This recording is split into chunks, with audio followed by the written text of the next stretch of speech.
ايه اللي ممكن يحصل لو واحدة اتجوزت واحد وهي بتحب واحد تاني؟ ايه ده؟ جوزك جه. قومي بقى كده اكليه بقى، يا عيني اكيد راجع من شغله تعبان وعايز ياكل. قومي يا حبيبتي اكلي جوزك. ايه ده؟ هي مالها دي؟ ملامح وشها اتغيرت قوي كده ليه؟ وهو اللي داخل يا عيني ياخد اكله كده بنفسه. مالك يا حبيبتي؟ فيكي ايه؟ ما انت كنت قاعده بتاكلي وانت مبسوطه والدنيا كانت زي الفل اهو. في ايه بقى مالك؟ هو في ايه؟ هو انت متجوزاه بالاكراه؟ طيب يعني هل انت متجوزاه غصب عنك؟ يعني شفتوا لما نام جنبها على السرير قامت هي لفت بسرعة ازاي؟ ولا كأنها متجوزاه غصب عنها، ده لو متجوزاه غصب عنها مش هتعمل كده.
هي مالها دي؟ هي بتعمل ايه؟ هي ناوية تطفش دي ولا ايه؟ شكلك كده يا بت انتي مش مطمناني. شكل البت دي عندها حبيب وهي بتعمل كده علشان بتحب واحد تاني ومعرفش ايه، والجو الحمضان ده اللي في الاخر بتخرب على حياتها وبيتها، وفي الاخر التاني ولا هيبصلها ولا هيعبرها ولا هيبص في وشها حتى اصلا.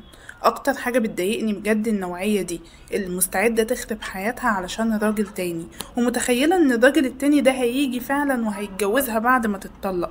ما تعرفش اللي فيها يا حرام.